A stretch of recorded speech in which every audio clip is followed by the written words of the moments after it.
Welcome to Southern Girl in the City. My name is Dominique Duarte, and I'm a singer-actor who currently lives in Brooklyn, New York. And today's podcast is going to be a discussion about overcoming grief and honoring my friend. I had a friend named Daniel Milam. I met him actually when I auditioned for the music department the day before we started classes. And he heard me. I think I went before him.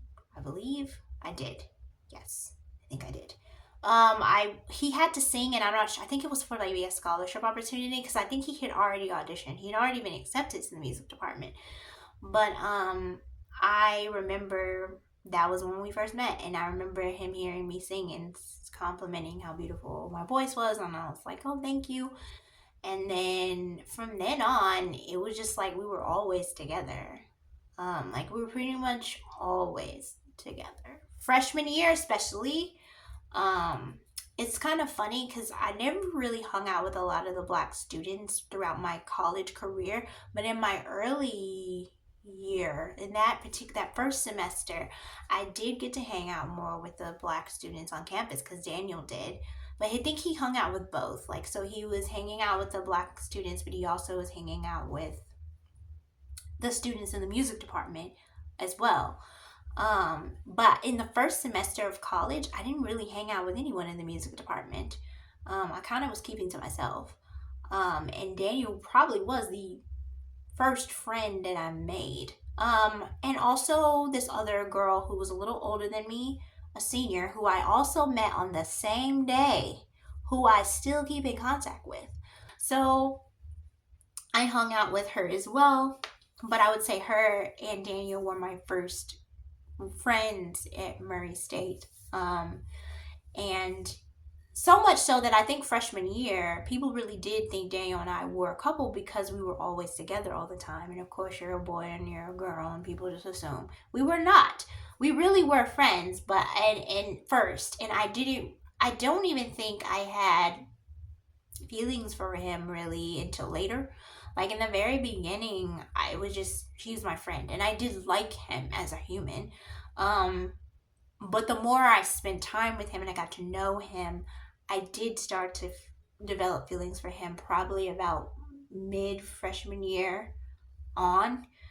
But I just never said anything because it's like, I just didn't want to ruin a friendship, you know what I'm saying? But it was complicated. Anyway, I would say one of the things that hanging out with Daniel was so fun because he was just so funny. He was hilarious. I feel like most of the time I spent with him, it was laughing.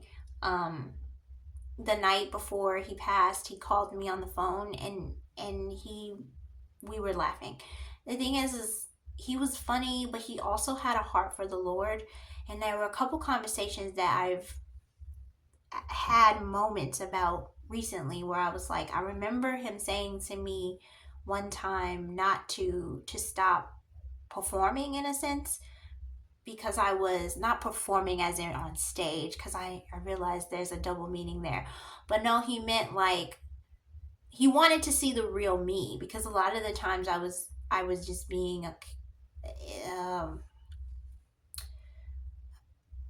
won't say I wasn't being genuine, but I think maybe I was kind of having more of a performative appearance when I was around people. And I wasn't really being my authentic self. And I remember him asking me in that conversation, was I saved? And I didn't know what that meant. I think someone else in high school had asked me that too. And I was kind of confused because I had been baptized and I had gone to church like in middle school. And then I went my senior year of high school.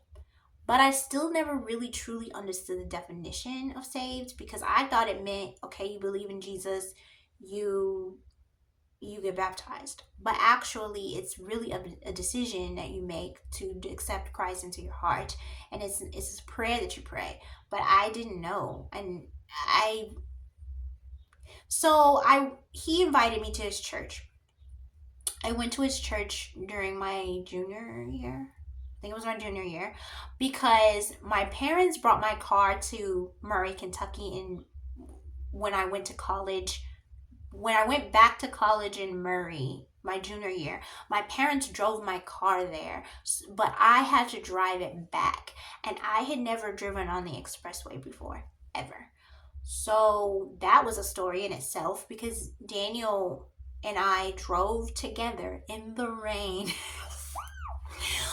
And I'm the driver and he's the passenger, and it's just funny because I remember it raining and him being like, I'm glad it rained because you needed to learn how to drive in the rain.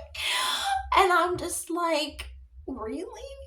um we drove for 3 hours and I made it safely. We stopped somewhere to eat though, and I hit a pole.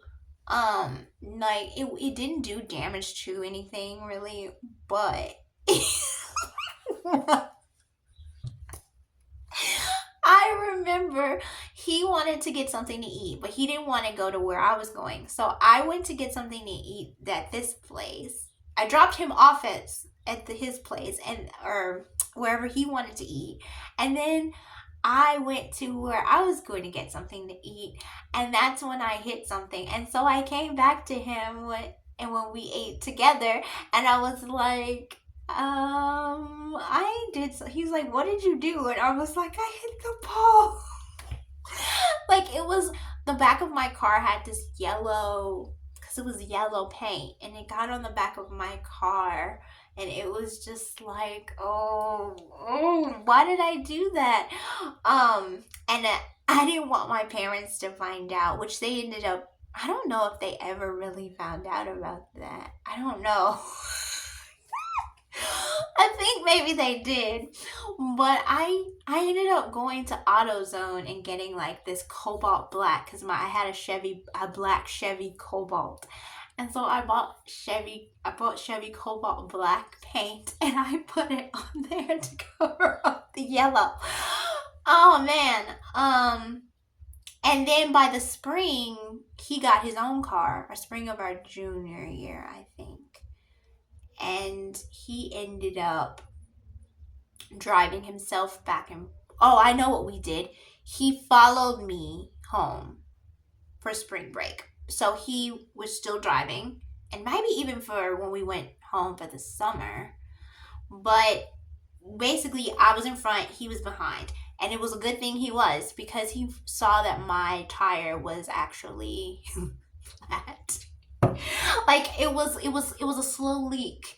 And I know how that happened because I was on my way to rehearsal one night and I bumped the curb really hard in Murray, and I ended up I thought something was wrong with my tire, but it was like a slow leak from the first time that happened all the way up until the spring break. It had just been slowly leaking. And so I ended up having to I think it was during spring break. And I think spring break might have been when my parents figured out what happened with with the yellow paint. Because I saw the black. And then, they got me new tires, which was awesome. But, yeah, he was just so funny. But also he could see sometimes when I was upset, like he would know that I was upset. When other people, I feel like, would be like, la di da di da di da di da. But he would know. Like I remember we were taking a test in diction class, and for some reason I'm upset. I can't remember why, child. Maybe I didn't know what the answers to the test. I don't even know if it had anything to do with the test. It might have had to do with something that happened prior to the class. But girl, I was always crying in Murray State. Like I don't think I was very few times when I wasn't in tears about something. But I was just stressed out. But he was the one that would come to me and like know that something was wrong, and he would just hug me, and he wouldn't ask necessarily what was wrong. He wouldn't. And I was mind boggled because as a sensitive person, I feel like I am always judged because I cry easily. Not as much, but like when I was in college, it was a culture shock for me. Not so much racially, well, a little bit. I had been around white people a lot, but I went to an extremely predominantly white college, and I think that was another thing. Daniel also was really like he showed a care for the fact that he knew that I was the only black girl in the environments.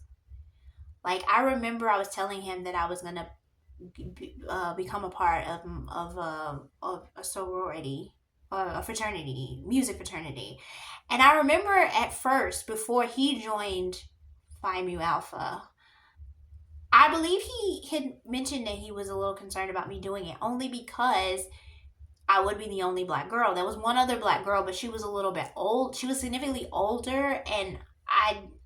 He was just saying he would. I don't know how to say it without like, but basically he was concerned about the fact that sometimes I was the only black girl. And I think that that was interesting too because I don't think anybody else ever really acknowledged that fact.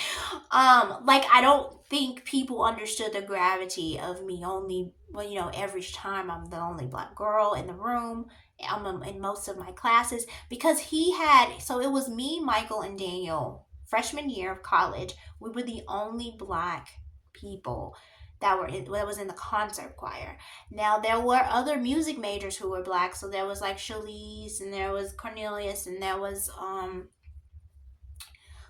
different people, but in the vocal department that freshman year, it was just us. And we really did lean on each other a lot. And I think that Daniel and Michael had each other. And I feel like Daniel definitely showed up for me as well, and so did Michael too. But I think that he always remembered me, and that was something that, like, I remember my first birthday in Murray State. He and the group of friends we were hanging out with at that time, because this was not the music department kids. These were just black kids, black students who we had met at the office, the black cultural multicultural office. And he and I think Dominic, and who played violin, he was also black. They came to my room, and I didn't even know they came, and they left cards and a few gifts, and I was shocked because at this point I'd only been in school since August, so it's not like I thought I had like a ton of friends or anything. And he always remembered my birthday. I think that's interesting too. Like sometimes I feel more sadness in that on my birthday because he remembered it, and like he would always remember it, and it just was like, oh. I think the first 2 years he would give me a gift, and then when I was in the Miss Black and Gold pageant, I didn't even know he would come, and he did, and he came and he supported. And I just am like, man, he really showed up for me in a way that I don't even think I really realized at the time. Um, he was very protective of me. Um, I remember when I had my when I was preparing for my senior recital, I happened to just randomly meet him in the library, and I was picking out music for my musical theater section because originally I was going to do the Leonard Bernstein songs, the five, I'm a person too, it's like atonal, I can't remember the name of it. I think it is called I'm a person too. No, it's called I Hate Music. I was going to do that, but then I changed my mind and I was like, I want to do musical theater, which is ironic because what do I do for a living? I'm a singer actor in musical theater. But in college I studied classical, but I wanted musical theater pieces. And so we happened to meet in the library, and while I was searching for music, and he was like, we should do the song from Ragtime. And I was like, cool. So we ended up doing the song from Ragtime. And I remember for some reason the day of my not my hearing, but what was the dress rehearsal for my senior recital was trash. Because I hadn't eaten all day and I had so many classes, and then by the time I got to the dress rehearsal, I was done. I was cooked. And but I had to go through the entire recital. And then I remember, like, I just started crying backstage, and then he hugged me. And I was just like, oh my gosh, like, what is wrong with me? I was so freaking emotional all the time. But man, I would be down, coming down the hall, and he would just hug me. Like, that was something too. It's like he was okay with being affectionate. Because I know sometimes there was a point where in my life where I thought, okay, maybe I'm attracted to women. But I think some of it is because sometimes I feel like a lot of men that I'm around, they have this like very hyper masculinity about them. And maybe that's just the male, that's just men. But there was something about Daniel that was interesting to me because he was in touch with his feelings, but he was still masculine. Like he didn't have to prove his masculinity. He didn't have to prove he was tough. Like he still showed his feelings. He still showed his emotions. He still showed compassion. And I think when I think about the fact, oh, I'm 35 and I've been single, I think some of the reason is because I just haven't found a lot of men like that. And the men that I do find like that are gay, but he was not. I think that it's just there are some men that just seem to be more in touch with that side. But I think some of it is because he had a relationship with God. And because he had a connection with God and he knew the Holy Spirit, I think that is why he could have more balance. Because we're always talking about masculinity and femininity in dating. But I think some of it is we all have a little bit of both. And it's okay. But I feel like men have a lot of pressure on them. And as I've gotten older, I realized that men really have a tough life because they are not allowed to share emotions. They're not allowed to really feel. And sometimes I feel like I prefer sometimes being around gay men because it just seems like they have more of a. It's like they're more in tune with their emotional intelligence. But Daniel was in tune with his emotional intelligence. Like he was a really hard worker.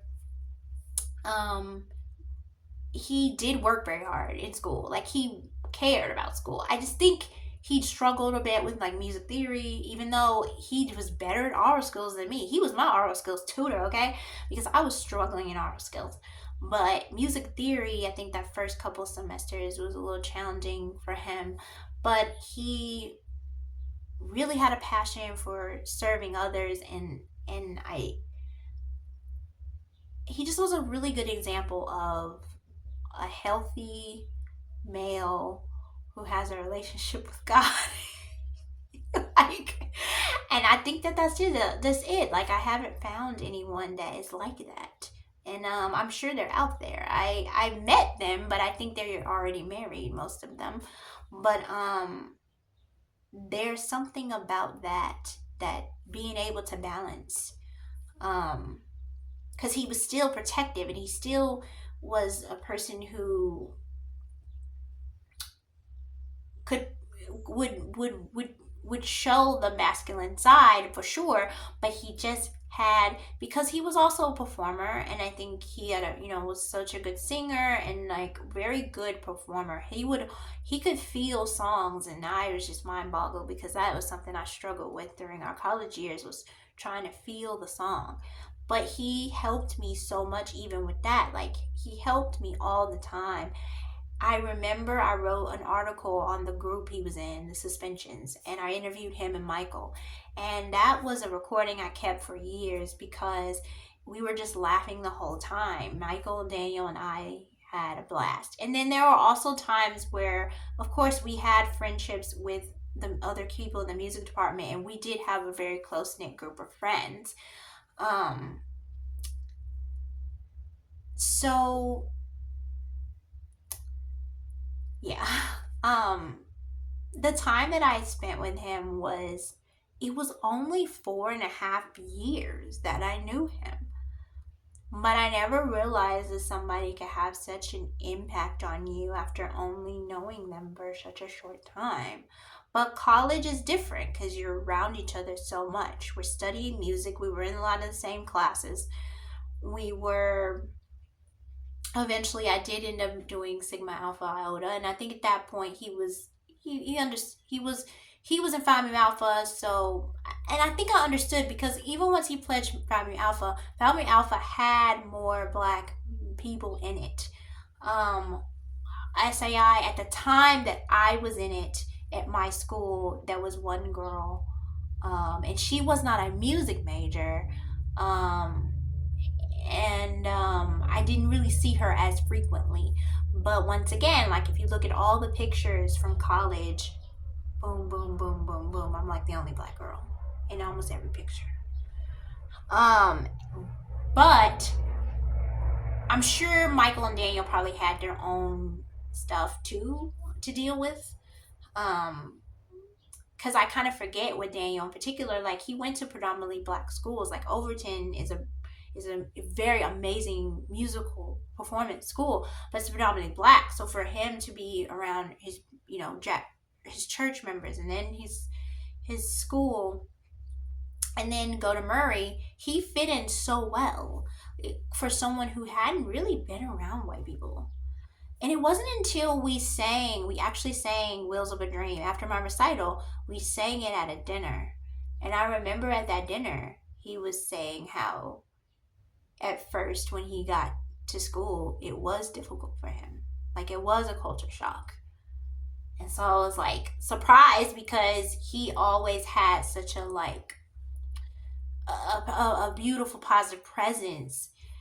He had a very good go with the flow type personality, which is so interesting because mine is like control, control, control. But I feel like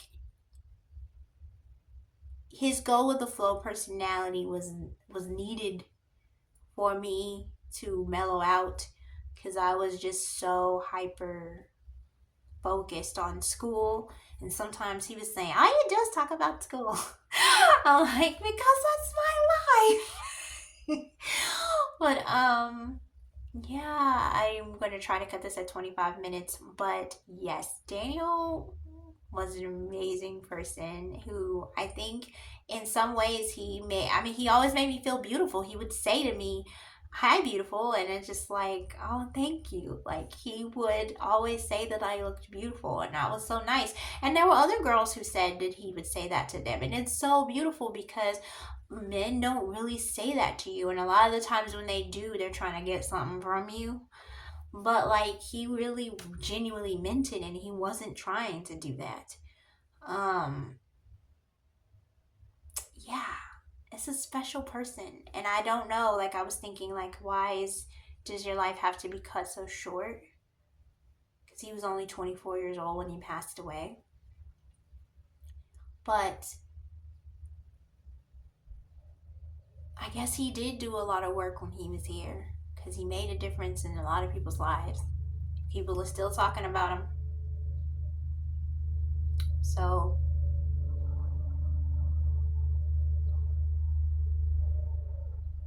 I miss him. I miss him a lot. I think that I had kind of a morbid thought, and it's not great, I guess. But there were when I thought about it, I was like, is your time really done when you're 24? And then there's a part of me that feels like, why? Sometimes I think, why am I still here? Because I don't feel like I would have contributed as much as he did. Like I'm just gonna be frank. That is definitely a thought I've had. Um, because he just seemed like things came much more effortlessly, and for me I have so much anxiety socially and just like I have a hard time not trying to control everything.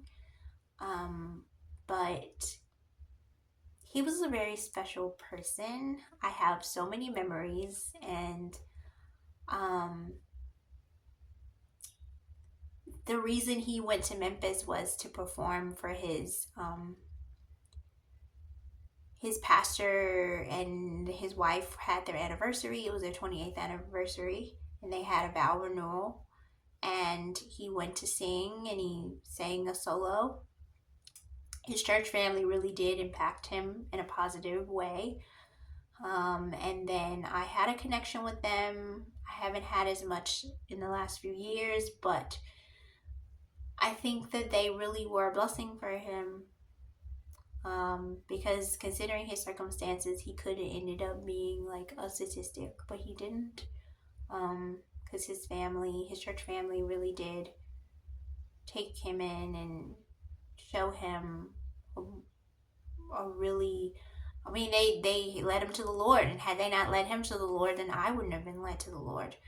Um, when I went to his church, that's how I was able to understand what being saved meant for real, because I didn't. Um, he's the one that taught me, reading, spending time with the Lord and reading the Bible, and he always did read his Bible, and but he wasn't a person who was flaunting it around saying I'm a Christian, I'm a Christian, I'm a Christian. But you just knew. And he wasn't like completely mum about it either. Um I just, cherish the friends that you have. Cherish the people in your life, cuz you just never know. Because the night before he passed, he called me and we talked on the phone, and then the next day he passed away. I always wonder, like, why did he call me? I don't know. Maybe it was the Holy Spirit. I don't know. But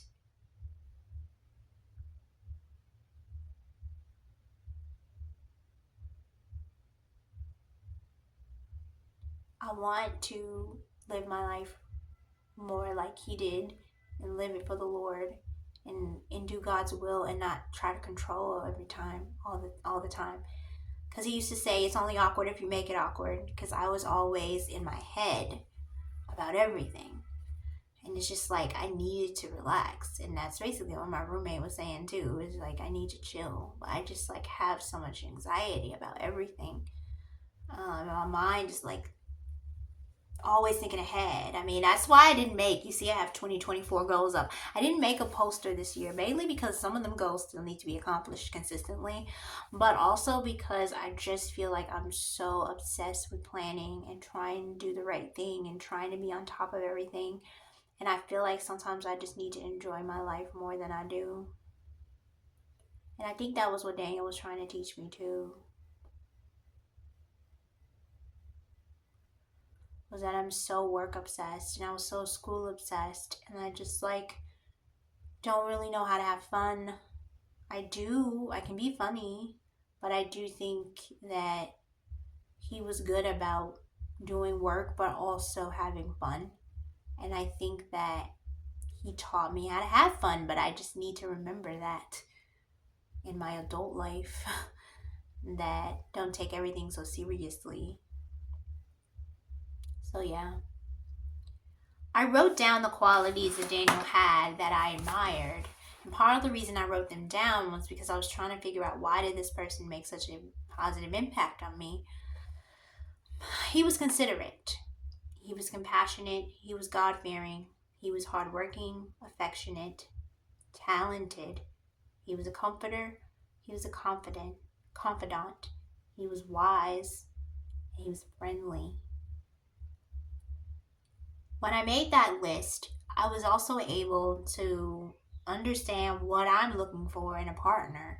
Like, I really want someone with those qualities, and I also want someone with maybe a few others, but like for the most part, if you have those qualities, I'm Gucci.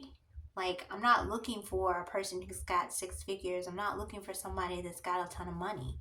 I'm just looking for somebody who has a really good heart and who genuinely cares about people. Um, yeah. So, I hope you have a lovely week. Rest in peace, Daniel. And I still pray for his family because I know that loss was also very difficult for his mother as well as his brothers and sisters. Um, I pray for my friends from Murray as well as his professors because I know that they also had a significant loss with him too.